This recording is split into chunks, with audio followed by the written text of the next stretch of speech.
नमस्कार जंटी में स्वागत है आपका। मैं हूं योगेंद्र। आप देख रहे हैं बड़ी खबर में हम बात करेंगे कोरोना का एक बार फिर बढ़ता दायरा। चिंता की बात है, कोविड वापस अपना पांव पसार रहा है और चिंता इस कदर है कि आंकड़े अगर हम यूं देखें एक दिन पहले के ही, यानी कि सोमवार को जो आंकड़े थे, मंगलवार को जो जारी किए गए, वो लगभग 25 से 27% का इजाफा हुआ। उसमें मौतें भी हो रही हैं। तो एक बड़ी चिंता की बात है कि क्या वास्तव में कोविड एक बार फिर हमारे लिए खतरे की घंटी बजा रहा है, या फिर हमारी इम्यूनिटी इतनी स्ट्रांग हो चुकी है, वैक्सीनेट हो चुके हैं, अब कोई खतरे की बात नहीं है, केवल सावधान रहने की आवश्यकता है।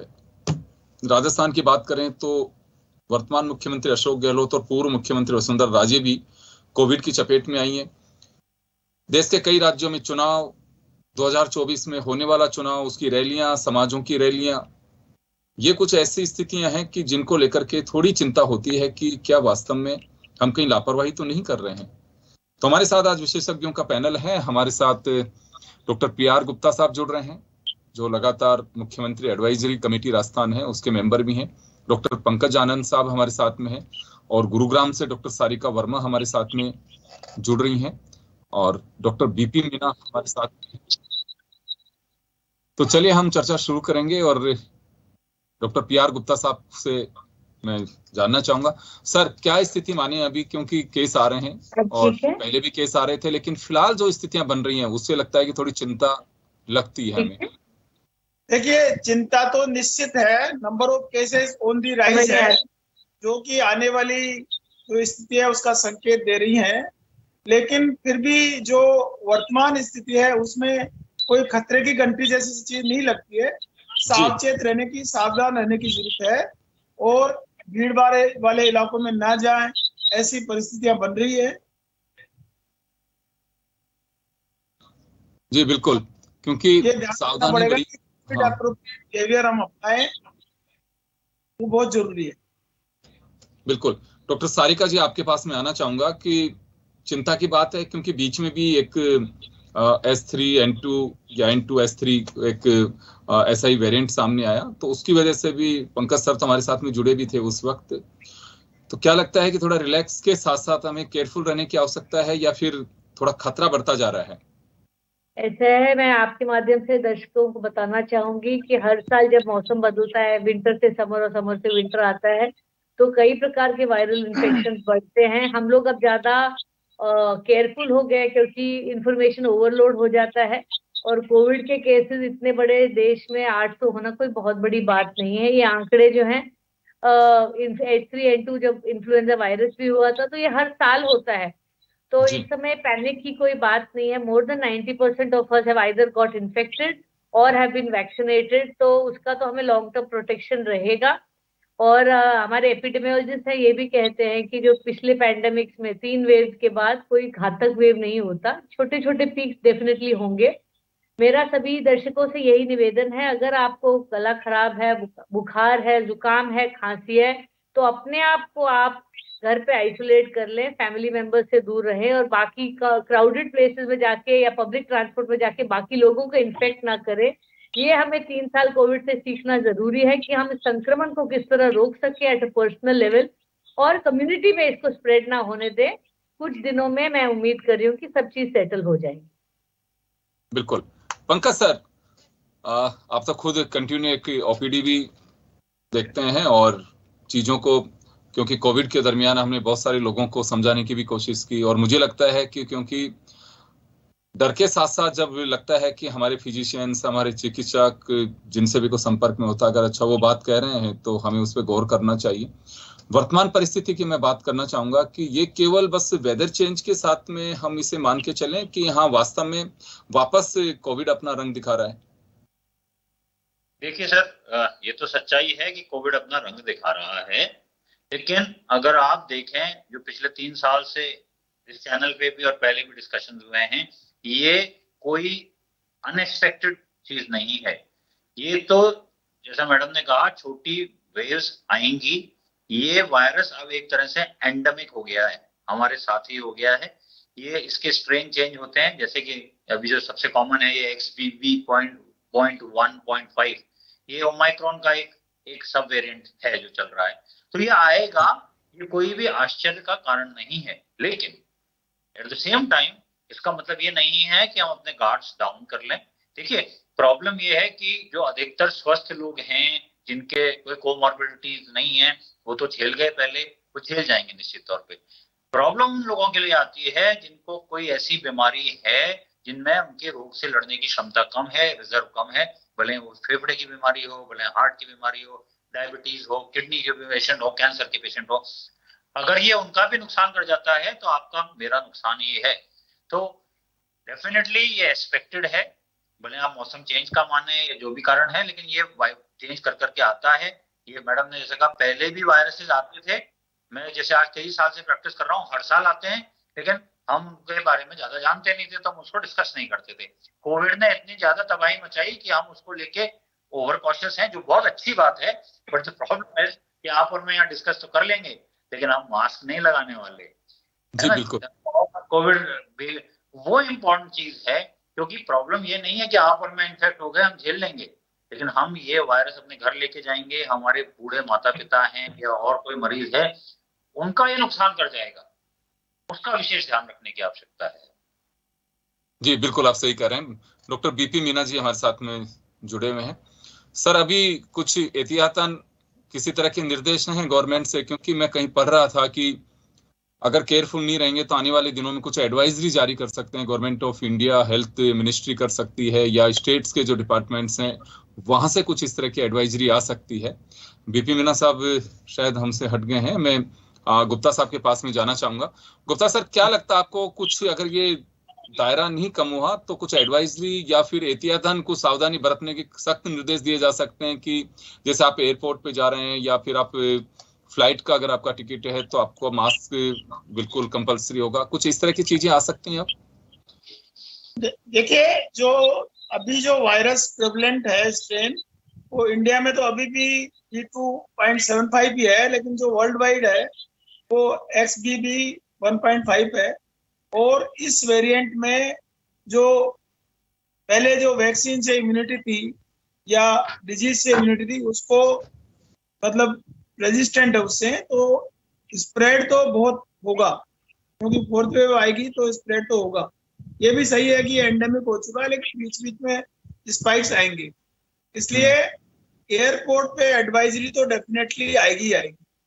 जैसे ही इसका थोड़ा सा ज्यादा बढ़ा और आएगी। आज भी एयरपोर्ट पे जाने के लिए हमको जो है वो कोविड के सर्टिफिकेट की जरूरत पड़ती है, तो ये एडवाइजरी तो आएगी। लेकिन बस खाली ये है कि एज ऑफ नाउ, वर्तमान जो परिस्थिति है उसमें कोई घातक बीमारी होगी ऐसी संभावना बहुत। बिल्कुल बिल्कुल, आप अपना रूटीन जो है उसे बिल्कुल आप सावधानी पूर्वक करते रहें। जैसे अभी पंकज सर ने कहा कि थोड़ा केयरफुल रहने की आवश्यकता है, कि आप मास्क वियर करें। आप अगर आपके घर में बुजुर्ग माता पिता या कोई ऐसे हैं कि जो बीमार हैं, उनसे अपना एक गैप रखें। आप बाहर जाकर के आ रहे हैं, आपको लगता है कि मैं किसी छींकने वाले के पास में, फीवर जिनको था, या ऑफिस में आप जॉब करते हैं, थोड़ा सा केयरफुल रहने की आवश्यकता है। बीपी मीना सर, आपके पास में आना चाहूंगा। सर, मैं क्या लगता है सर, अभी कुछ एहतियातन किसी तरह की सावधानी बरतने के कुछ निर्देश आए? बिल्कुल सर, ये जैसा सर बता रहे हैं वो बिल्कुल ठीक बात है कि एक तो वायरस का जो पैटर्न है वो बहुत फेमिलियर सा हो गया है, मतलब इसके साथ आपको रहना पड़ेगा। अब इसकी जो ग्रेविटी है वो ग्रेविटी कम रहेगी, ज्यादा रहेगी, संभावना ये है कि इसकी ग्रेविटी कम रहेगी। बट हाँ, फिर भी जो रेस्पिरेटरी साइड की जो डिजीजेज हैं उनको अपने को ओवरलुक नहीं करना है। तो आपको जो उसका ट्रीटमेंट है, मतलब जितना भी जो शुरुआती दौर में जो आपको ट्रीटमेंट लेना है उसके बारे में आपको तुरंत उसके बारे में आपको सोचना चाहिए और किसी भी चीज को ओवरलुक नहीं करें। हालांकि अभी जो केस आ रहे हैं उसमें इस तरह की कोई सीरियस कॉम्प्लिकेशन नहीं है, बट रेस्पिरेटरी डिजीजेज में कब क्या एक्यूट प्रॉब्लम हो जाए, कब मरीज ARDS में चले जाए, इसका कुछ भरोसा नहीं होता है। तो आपको सावधानी बरतने की आवश्यकता है। बिल्कुल। सारिका जी, क्या लगता है आपको कि अभी उस ओर कहीं चिंता की आवश्यकता है? ये बात तो सही है कि आज भी हम कहीं पे भी जाते हैं, किसी भी एयरपोर्ट पर उतरते हैं तो पूछते हैं कि आपका वो सर्टिफिकेट दीजिए, वैक्सीनेशन का दोनों सर्टिफिकेट लीजिए। बूस्टर डोज की भी अब बात करने लग गए। ये सवाल इस वजह से है कि डोज की जो बात कर रहे थे, कहा जा रहा था कि 6 मंथ तक आपको ये सिक्योर रखेगी, उसके बाद में आपको जरूरत होगी। आपने एक बार बताया भी था कि जैसे इससे पहले कोविड से पहले जो दूसरी बीमारी है उनकी वैक्सीनेशन कराया गया, लेकिन साल में एक बार लगाना जरूरी है। तो अभी भी लगता है कि वैक्सीनेशन जिन लोगों का 7 महीने 8 महीने साल भर हो चुका है उन्हें थोड़ा केयरफुल रहने की आवश्यकता है या दोबारा वैक्सीनेट होने की जरूरत है? देखिए, जो ग्लोबल ट्रेंड्स आ रहे हैं, आज भी जो साइंटिफिक कमिटी है बहुत डिवाइडेड है हमारी वैक्सीन की एफिकेसी को लेके। तो आपको पता है, फर्स्ट और सेकंड तो हमारी सरकार ने ऑलमोस्ट कंपलसरी कर दिया था कि आपको ऑफिस जाना है, फ्लाइट लेना है, किसी भी प्रकार का आपको कुछ पब्लिक में जाना है तो आपको वैक्सीन लेना ही पड़ेगा। लेकिन जो थर्ड डोज है, जो बूस्टर डोज है, वो ऑप्शनल था। तो I think less than 30% people have taken it. मैंने तो ले रखा है, डॉक्टर अधिकतर जो क्लिनिकल प्रैक्टिस में सबने लिया है, लेकिन उसको लिए हुए भी 1 साल हो गया। तो आई डोंट थिंक अभी हम वैक्सीन की बात कर रहे हैं। लेकिन as a practical point of view मैं पेशेंट को यही कहना चाहती हूँ कि सेल्फ मेडिकेट ना करें। अगर आपको, जैसे IMA ने एक एडवाइजरी भी दी है कि आप एंटीबायोटिक बिना बात के ना लें, क्योंकि एंटीबायोटिक का वायरल इन्फेक्शन में कोई लोड नहीं होता। तो अगर आपको गले में दर्द है, बुखार है, तो आप पैरासिटामोल ले सकते हैं, आप एंटी एलर्जिक ले सकते हैं, आप कॉफ सिरप ले सकते हैं ओवर द काउंटर केमिस्ट से। लेकिन उससे ज्यादा अगर तबीयत खराब है तो आप प्लीज डॉक्टर, अपने फैमिली फिजिशियन के पास जाइए, या इंटरनल मेडिसिन के पास जाइए, या ENT के पास जाइए, या चेस्ट के पास जाइए, और डॉक्टर की प्रिस्क्रिप्शन के साथ ही एंटीबायोटिक लें। पिछली बार आपको याद होगा कि लोगों ने जो है स्टेरॉइड के स्ट्रिप अपने आप से खा खा के अपनी हेल्थ खराब कर दी, जो एक हेल्थ हैजार्ड हो गया था, म्यूकोरमाइकोसिस का। तो सेल्फ मेडिकेशन जो है काफी डेंजरस होता है, और सभी से निवेदन है, पैरासिटामोल के अलावा ज्यादा दवाइयां आप ओवर द काउंटर लेने के बाद, उसके बाद एंटीबायोटिक की जब स्थिति हो तो डॉक्टर से ही बात करें, बिना प्रिस्क्रिप्शन के सेल्फ मेडिकेशन ना करें। बिल्कुल आप सही कह रहे हैं, क्योंकि मेरा सवाल भी होता है आप लोगों से, मैं पंकज सर से बात करना चाहूंगा इस पे। सर, क्या लगता है आपको कि, क्योंकि मुझे मालूम है कि आप लोगों का ये जो वक्त होता है काफी इम्पोर्टेंट होता है पेशेंट के लिए भी, और फिर भी आप लोगों से रिक्वेस्ट की जनहित में तो आप लोगों ने समय दिया है।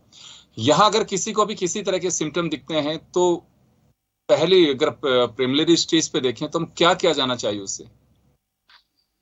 देखिए, इसकी तो ट्रेनिंग हमें मिल चुकी है, हम सबको हो चुके हैं सिम्टम। सबसे पहला काम, अपने आप को आइसोलेट कीजिए, दूसरों से दूर हो जाइए जी। दूसरी, जैसा मैडम ने कहा, स्पेसिफिक ट्रीटमेंट नहीं है, कोई बहुत एंटीबायोटिक, एजिथ्रोमाइसिन, XYZ लेने का कोई वैज्ञानिक आधार नहीं है। साइकोलॉजिकल रीजन हो सकता है, लेकिन प्लीज वो न लें, क्योंकि ये याद रखिए, जो भी दवा खा रहे हैं वो आपके शरीर में जा रही है, तो कहीं ना कहीं कुछ असर करेगी। सिम्टोमेटिक ट्रीटमेंट है, रेस्ट करें, प्रचुर मात्रा में अपने आप को हाइड्रेटेड रखें, पानी वगैरह पीते रहें, और अगर आपको बुखार आ रहा है तो जो अपन पैरासिटामोल की गोली है वो काफी है। मैं एक ICU का भी हेड हूं, तो मैं आपको विश्वास से कह सकता हूं, अभी तक मेरे पास कोई भी ऐसा सीरियस पेशेंट भगवान की दया से नहीं आया है जो कोविड की वजह से आया हो। तो पैनिक करने की जरूरत नहीं है। ये अधिकतर केसेस में माइल्ड डिजीज रहने वाली है, लेकिन जैसा मैंने कहा पहले भी, जिन लोगों को कोई इम्यून सप्रेशन है, जिनको कोई ऑर्गन डैमेज है पहले से, उनमें ये नुकसान कर सकता है। क्योंकि देखिए, अगर आप में रिजर्व नहीं है तो जरा सा भी बोझ आप पे पड़ेगा तो आप फेलियर में जा सकते हैं। तो ये ध्यान रखिए। बाकी अभी पैनिक का टाइम नहीं, हाँ सचेत रहने की जरूरत है, और अपने आप को, अपने परिजनों को बचाना ही शेषकर है। बिल्कुल, आप सावधान रहेंगे तो कोरोना आपका कुछ नहीं बिगाड़ सकता, लेकिन अगर आप जाएंगे, क्योंकि ये वो है मेहमान है जो बिना बुलाए नहीं जाता है, आप इसको लेने जाते हैं, सादर आमंत्रित करते हैं, तभी वो आता है। VP मीना साहब के पास में जाना चाहूंगा। सर, इमरजेंसी इंचार्ज भी हैं आप, क्या पोजीशन है सर अभी? इस तरह के रूटीन वाले जो आ रहे थे पेशेंट्स उसी टाइप के हैं, या फिर कुछ आप लोग उन्हें अलग से आइसोलेट करके और फिर उन पे निगरानी रखते हैं? एक्चुअली हमारे तो सर जितनी भी सारी जो इमरजेंसीज है, जो कार्डिक इमरजेंसीज है और न्यूरोलॉजिकल इमरजेंसी है, उस तरह से रेस्पिरेटरी इमरजेंसी के रूटीन पेशेंट आते हैं, और सारे साल भर आते हैं। कई अस्थमा के हैं, COPD के हैं, ये सारे मरीज आते रहते हैं। तो हमारा तो जो रूटीन ट्रीटमेंट है, ऑक्सीजन का है, नेबुलाइजेशन का है, बाकी जो चीजें देनी है वो सारी की सारी चीजें हम लोग देते रहते हैं। और इसमें आइडेंटिफाई करना कि ये पर्टिकुलर कोरोना का है या किसी वायरल इन्फेक्शन है, ये थोड़ा मुश्किल है। तो हमारे तो क्या, जो वर्कलोड है या जितनी भीड़ है वो मेरे ख्याल से ऑन एवरेज पूरे साल भर एक जैसी रहती है।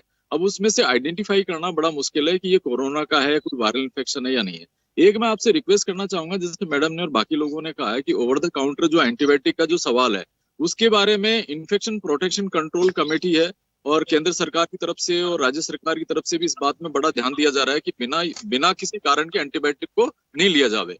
तो इसके अंदर मेरा एक रिक्वेस्ट है, मतलब गवर्नमेंट लेवल पर भी आपके चैनल के माध्यम से, कि जिस तरह से बाकी जो टेस्ट होते हैं उस तरह से अगर खांसी थोड़ी भी ज्यादा रहती है तो उसके लिए कल्चर सेंसिटिविटी है, मतलब वो वायरल फंगल या बैक्टीरियल इन्फेक्शन है कि नहीं, उसमें नीड है कि नहीं, तो मेरे ख्याल से राइट अप्रोच ये रहती है। क्योंकि ये बड़ा कहना आसान रहता है कि आप एंटीबायोटिक मत लो, और बाय द वे अगर मान लो उसका कॉज अगर इन्फेक्टिव या बैक्टीरियल रहता है तो फिर वो कॉम्प्लिकेशन बढ़ते हैं।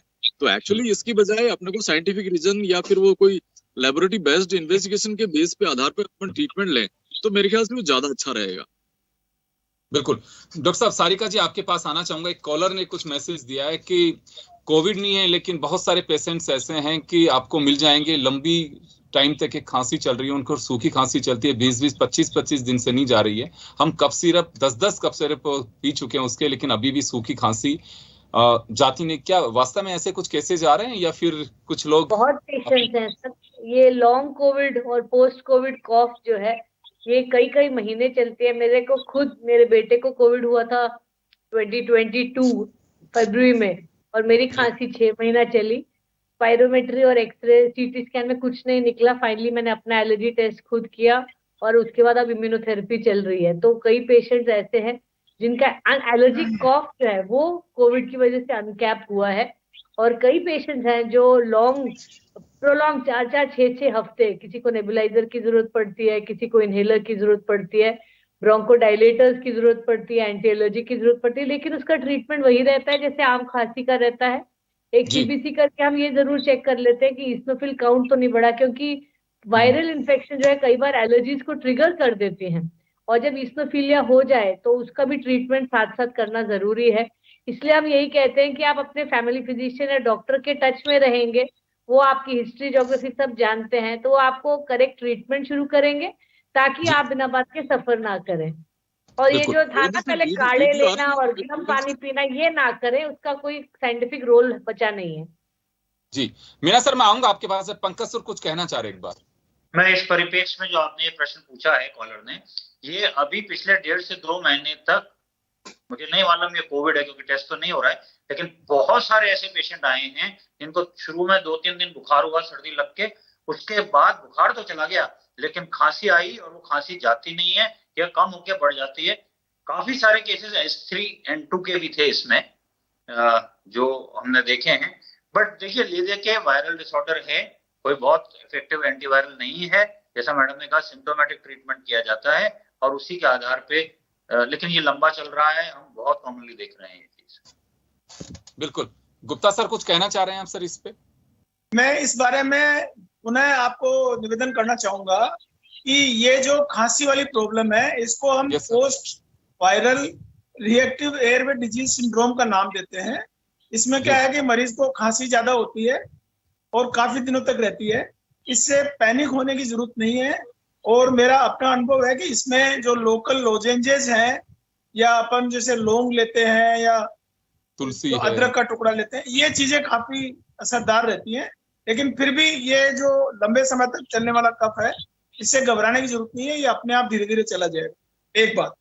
दूसरी बात जो मैं कहना चाह रहा हूँ कि कोविड को आज लगभग 3 साल होने को आए, आज भी मैं मास्क लगा के ही पेशेंट देखता हूँ, और कोई भी मरीज आए मैं उसको बिना मास्क के नहीं देखता। इसलिए खास तौर पर डॉक्टर्स को ये सावधानी रखना जरूरी है, क्योंकि वो सफरर भी हैं और ट्रांसमीटर भी हैं, वो कोविड दे भी सकते हैं, ले भी सकते हैं। इसलिए डॉक्टर कम्युनिटी को ये जरूरी है।